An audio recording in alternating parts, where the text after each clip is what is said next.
Hello everyone, it's Jammy Jet, and I know it's been a while, but I wanted to make a video talking about the best deals in the summer sale 2016 on Steam. And it's that time of year again where Valve shoves a bunch of games in our face at extremely good discounts, and it's too good not to talk about. So there's some really good deals on the sale. I'm going to break down some of the best deals in my opinion. First up, we've got Tales from the Borderlands. This is another one of Telltale's typical action adventure games that's heavily story based, and it takes place in the Borderlands universe. So anyone who's already familiar with Borderlands 1, 2, or the pre-sequel is already going to be right at home with this game. It takes some of the characters from that franchise, and it also introduces a lot of new ones. It's got a lot of interesting ideas, and there's probably going to be a second season coming out at some point next year as well, so it's definitely worth jumping into. For 66% off, you can't really go wrong. It's an incredibly decent and fun experience, and I had a lot of fun playing it when I first played through it. It's definitely very good value for money at 66% off, as you're going to get about 8 or 9 hours from this game alone. And there are a few things in the game which are replayable. You get slightly different options. I mean, there's nothing game changing, as anyone who's played Telltale in the last few years will know that they don't tend to have that many big choices in their games which completely change everything. But overall, I still had a lot of fun with this game, and as someone who's fond of the Borderlands franchise, I'd say it's definitely worth looking into. Now this one's a bit different. This is Tom Clancy's Rainbow Six Siege, and this isn't really a game that I would normally recommend, but under these circumstances, I think it's probably worth picking up for 40% off. It did only come out at the end of last year, we're talking December time, so it is still a pretty new game, so a 40% discount is pretty good, and the fact that it's only $29.99 full price as well makes it a really good deal. And yes, this is on Steam, but presumably it just runs directly through Uplay anyway. I played the beta, had a lot of fun with it. It seems like one of those games that will probably get boring after 10 to 15 hours. Like, it's the same sort of concept, going in, breaking in, that sort of thing. But fans of games like Payday, like online co-op style shooters where you have to sort of work together and strategically as a team try and figure out what's the best idea, like, work towards the objective together as a team. It's that sort of game. So if you're a fan of that sort of game, then definitely worth looking into this one, at least for 40% off. There is actually a starter pack version of the game, which is $14.99, I believe, $20. For that version of the game, but that only has 2 operators. This is actually the full version of the game, and for $17.99, it's definitely worth looking at. If anyone knows anything about mobile gaming, they'll probably have heard of Badland. It came out on iOS and Android a couple of years ago, and it received a lot of praise. A lot of people thought it was similar to Limbo. It had that sort of aesthetic. But overall, I thought it was a really fun game. And then last year, this game got ported over to PC. It got a bunch of free content. It got some new updates. It got some co-op. It got loads of cool features. And it's definitely a fun game. If you're a fan of games like Limbo, it actually has co-op mode. It's got a lot of free objective modes, stuff like that. You can play online, in fact, I believe, as well. There's leaderboards, there's objectives, there's missions, that sort of thing. For 75% off, this game is definitely worth looking into if you're a fan of that sort of style of game. If you like Limbo, definitely look into this one. It's definitely something that I would recommend for 75% off. I mean, I've paid a lot more money for that, and I still feel like it's worthwhile picking up for this price at the moment. There's a lot of content in this game. We're talking hundreds upon hundreds of levels. The graphics look really nice. Considering this is a mobile phone game, I mean, you'd think that it would have a really shoddy PC port that just been slightly better visuals. Honestly, it looks really good in HD. It looks really good on PC. It doesn't look like a mobile port. Like, if you had to guess this was a mobile port, you couldn't tell. It just doesn't. I mean, the concept, the controls, obviously very simplistic, just pressing A to jump as opposed to tapping on the touchscreen of a phone. But yeah, it's a really good fun game that's worth checking out if you like that style of game. Have you ever wanted to play Total Wipeout with a zombie? Borderlands probably the game for you. This game is a really unique game. You play as a zombie and you essentially just have to get through an obstacle course set out for you, but you can actually lose parts of your limbs, which make it more difficult to walk and stuff. And you can even pick up your head and throw it. It's a really original game. It's really frustrating, but I had a lot of fun with this game. It's sort of a 4 to 5 hour sort of experience, as you can see from my time on screen. But for the price of £3.50 or $5, it's definitely worth checking out. It's an extremely fun game, and it only came out recently as well, December time. So it's a new game, and it's definitely worth looking into if you like sort of obstacle course games that are hard, difficult, or frustrating, because this game is definitely that. Old but gold. Burnout Paradise is probably my favorite car game of all time. It's one of those games that, even looking back, it doesn't seem to have aged that badly, considering it came out goddamn 7 years ago. That is depressing. It came out 7 years ago. I remember playing this on the PS3. I picked it up on PC. I've played it all the DLC and stuff. This ultimate version does contain all the DLC, although I don't think they brought the big surf island to this version of the game for some reason. which is really random. They chose not to do that. Although I believe there's a hack available online where you can get it in the game. But yeah, I definitely recommend checking this out. It's one of the best open world card games I've ever played, if not the best. And it's really sad that Criterion aren't going to make a new Burnout, because it just seems like they've fizzled away and they're not going to do it. Because I just love to see, even if it was just an HD remake of this, just with better visuals, honestly, I would just press that buy button so quickly. If you like open world car games, or you like car games in general, if you thought Need for Speed was a little bit underwhelming, perhaps this is a game you should jump back into. It's a really fun game. There's really good car physics. It's a lot of objectives and collectibles to sort of go around and collect in the map. So there's definitely, you're not forced to do races like you are in a lot of car games. You can just free roam and sort of investigate, do jumps, get checkpoints and things like that around the map, which is really fun, and it gets incredibly addicting, I'm not gonna lie. When I heard that Doom was 40% off in the Steam Summer Sale, I was gobsmacked. The game came out approximately a month and a half ago, and it's already 40% off. For that price, it's a steal. You get a really fun 10 to 12 hour campaign, maybe a little bit shorter depending on how much exploring you do. Personally, I like going back and trying to get some of the collectibles. The story itself takes about 9 to 10 hours. If you go sort of out of your way to get collectibles, you could spend a little bit longer. And then, of course, you've got the multiplayer, which is supported by a season pass. A lot of people won't like that because season pass stuff tends to be like, oh, we took stuff out of the game. But I feel like the online multiplayer is decent on its own without the season pass. It's still a fun little experience. It's nothing special. It feels a little bit like Halo. It's that sort of style. If you like that, then the multiplayer is something you could probably dive into and get a few hours out of. But overall, it's the campaign which really makes the game. It's really fun, gory, over the top, everything you'd want from a Doom remake, basically. It's all here in one package. Downwell is an endless game, a little bit like the Binding of Isaac, or Enter the Gungeon, where it's sort of an endless style, but there's actually levels and there is a final boss. But it is kind of like that roguelike 2D game, but except it's a down game as opposed to a top-down game. So you're vertically falling and shooting enemies and getting power-ups, etc. I believe it was originally iOS. It came to PC, and it's actually now available on Android as well. So it's definitely worth checking out as well on those platforms if it's the sort of game you go for. Like I said, if you're fans of games like Nuclear Throne, Binding of Isaac, Enter the Gungeon, this is probably a game that you're going to enjoy. It's really low budget, but it's a really fun, little addictive arcade shooter that's, you're going to get a few hours out of, essentially. It's a 99p game at the moment, 75 or 50% off from its original price. So it's definitely worth checking out for that price. I mean, if you've got some leftover money in your Steam wallet, definitely a game that I would recommend picking up, as it's dirt cheap.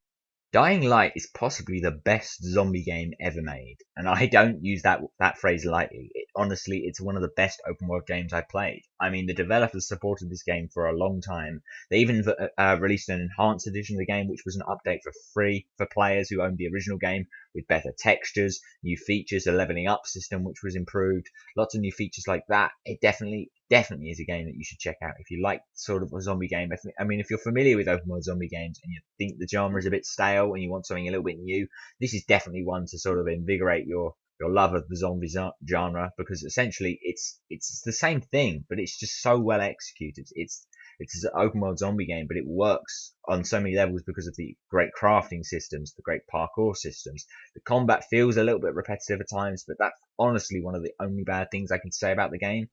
The movement system is really fluid. It feels a lot like Mirror's Edge. It feels like Mirror's Edge in an open world zombie game. So if you're familiar with the sort of style of movement in those games, in the Mirror's Edge games, then you're definitely going to feel right at home in this game. The DLC for the game is absolutely astounding. I mean, these guys are up there with the Witcher 3 developers in terms of good quality DLC. The following DLC came out and it was ridiculously content-wise. It just had so much to do in it. The map was bigger than the original game itself, and it just cost so little. It cost about $15, $20, and it just had so much more content than the original game did, and it was well worth checking out. So if you want to get this game, I'd recommend getting the Season Pass 2, just for the following DLC alone. I don't believe they're planning any future DLC, but they have done a few smaller DLCs before that, which were okay, like challenge mode stuff, where you have to sort of complete waves of zombies and things like that in smaller areas. But yeah, definitely worth checking out, as well, especially for the DLC, because the DLC is really good in this game. Keep Talking and Nobody Explodes is possibly the best rated game on Steam, or one of the best rated games on Steam, and for good reason. It's so fun, it's so addicting. It's one of those games that is really fun to play with a lot of people. You can play online via voice chat, or you could just play with them in the same room, and you can try and get them to just to tell you how to defuse a bomb using a manual, which is you can print off or view online. So one person or a couple of people are reading through this manual telling you how to defuse different modules on a bomb while you are frantically trying not to basically explode, as the name suggests. It's a really fun little co-op game that requires a lot of strategy, and it's a game that you can find yourself getting extremely good at, but it can get incredibly frustrating and incredibly tense at times as well. So I definitely recommend picking it up if you like that sort of game. I mean, this game isn't for everyone, I'm not going to lie, but at this price, it's definitely worth at least looking into. Possibly one of the weirdest games I've actually played is Lily Child of Geos. It was originally an iOS game, I believe, got ported to PC and used the Unreal Engine, so it looks really good. It's a pretty good port. I wouldn't say there's anything terribly wrong with the port other than the fact that I feel like when you move the camera stick, it seems to have its own momentum. Hereby, when you let go of the stick, the camera sort of carries on moving a little bit afterwards. I don't know if that, I find that kind of annoying, but it didn't really bug me too much that it stopped me from enjoying the game. But that's something to bear in mind. But in terms of port, it's a pretty good port. There's nothing really wrong with it. And overall, as you can see, it's got 88% positive reviews. So it's obviously a game that a lot of people liked.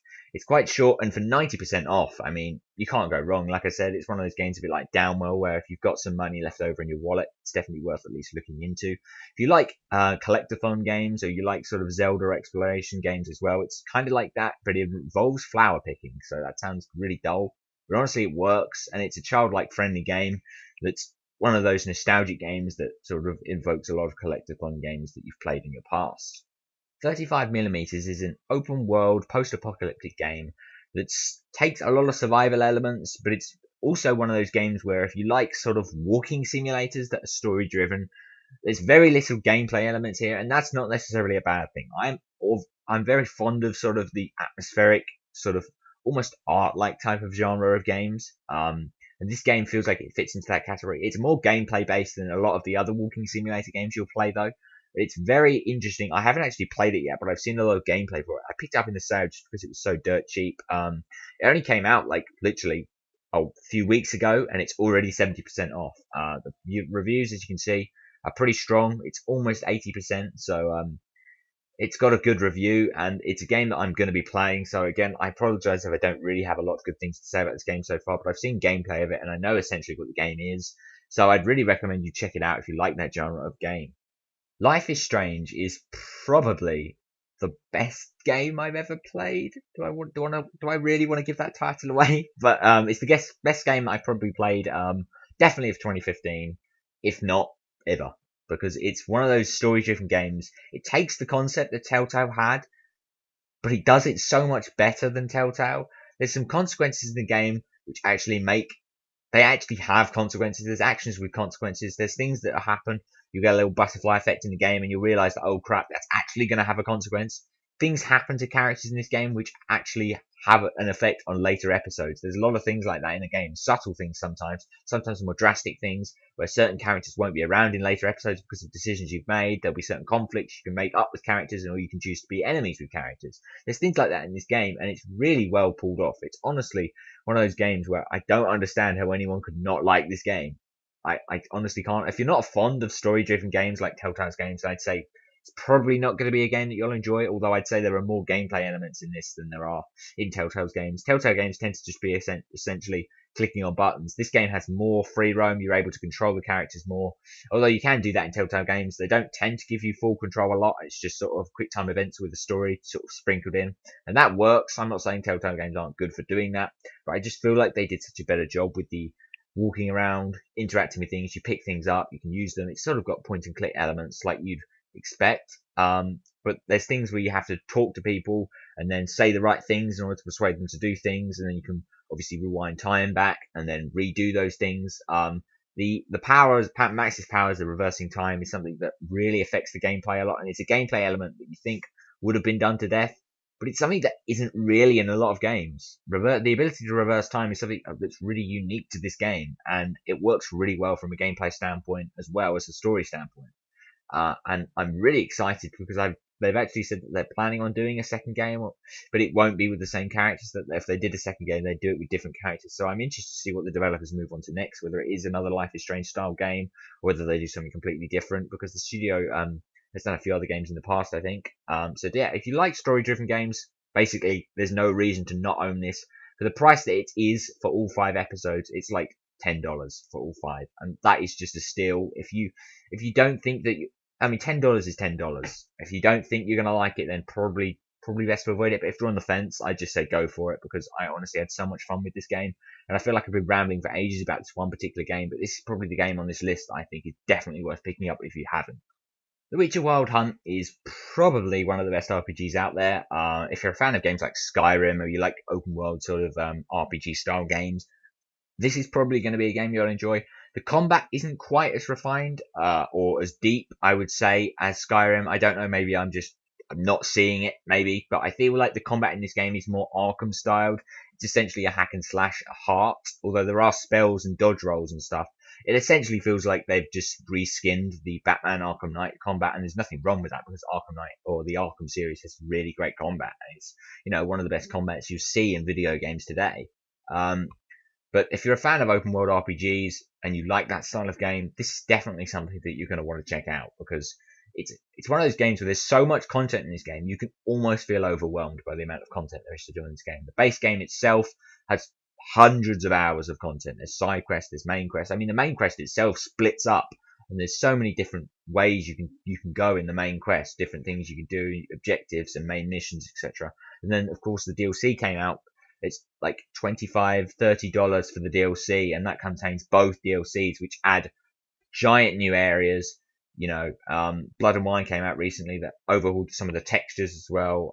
So overall, I just really recommend this game if you like open world RPGs. I mean, chances are, if you like this genre of game, you've already bought this game. There aren't going to be many people, but if there are people out there who watch this and don't perhaps own this and think, oh yeah, I like Skyrim, well, maybe this is definitely your time to pick up this game for 50% off. I mean, I wouldn't recommend getting this season pass if you're on the fence about it. I just recommend getting just the main game, seeing what you think. I mean, if worst comes to worst, you can buy it, play it for less than 2 hours, refund it if you don't like how it plays out. But I mean, for the first 2 hours, you're probably going to know whether you like it or not. And if you like Skyrim, there's definitely nothing to not like here. Move or Die is one of those games that's extremely fun to play with friends. It has online, it has local, it's got all the features you'd want from a game like this. And for 40% off, it's definitely worth looking into. If you like that sort of frustrating party game, I mean, it plays a lot like Mario Party. It's got a lot of mini games that you essentially have to compete in. It has other features as well, like online, like I said, character customization. You can buy things from the market. It has level editors now where people upload their stuff to the workshop. There's a lot of content here, and again, like I said in the previous thing, if it's the sort of game that you don't immediately think you like, then you can always refund it. It's one of those games where when you start playing, you think, okay, I know what I'm getting into. It's one of those party playing games that it's extremely fun, extremely frustrating, but it's great to play online, etc. Last but definitely not least is Alien Isolation. Now, this is probably one of the best horror games I've played in a very long time. It's probably up there with Amnesia. Slender the Arrival I had a lot of fun with, actually. It's up there with games like that, if not better. I'd say I probably enjoyed it more than Alien Isolation. Maybe a little bit more than Soma as well, which was also by the people at Frictional Games. I had a lot of fun with it. It's one of those really tense games where you're super afraid of what's going to happen next. It's an extremely well optimized game. It runs really well, no matter you've got an AMD PC or an Nvidia PC. It works really well on both. Like, you'll be able to max it at 60 FPS with really low specs. It requires really low specs to run. I was able to run it on my old Radeon card, 7850 HD, upgraded to a GTX 970. It ran just as smoothly, if not more smoothly. If I turned VSync off, it go to about 100, 120 FPS with my GTX 970. That tells you just how well optimized the game is. It's not the best looking game in the world, but it's a really, really fun game. I had a lot of fun with it. It's one of those really tense games, and I'd probably go as far as saying this was the best game in 2014 I played. If Life is Strange was the best of 2015, Dying Light probably being a close second, this is definitely the best I played in 2014, if not the second best. What other games? I'm trying to think what else came in 2014. Not a lot that would rival this, potentially. We had Omega Ruby and Alpha Sapphire that year. Smash Bros, I think, as well. But Alien Isolation, probably overall one of the best games I played that year. I had a lot of fun with it. It's a really tense game. It's got quite a long story too. It's got about a 12-hour story. It takes a while to get through. There's also the challenge mode online where you can play through set levels and see how long it takes you to beat them, and you can put your times up online, etc. There's a season pass and a few other story little bits that were available as pre-order bonuses that are worth checking out too. They're only a few, so they're only a couple of pounds, a couple of dollars each anyway. So for an extra 30, 40 minutes of the story, which involves some of the crew from the original Alien film, again, that's probably worth checking out as well. So there you have it. These are my top games on the Steam Summer Sale that I recommend checking out. If this video gets a lot of support, I might do another video where I talk about some of the other more subtle deals on the Steam page at the moment. But the deals aren't going to change. They're all constant now. They've stopped doing the flash sales. So everything that's available on sale right now is what's going to be available on sale come July 4th when the sale ends. So like I said, if you enjoyed the video, let me know down below. If there's any games you'd recommend other people check out, you can post them down in the comments and hopefully other people will be able to see them. If you enjoy the video, leave a like and I'll probably see you guys next time. Peace out.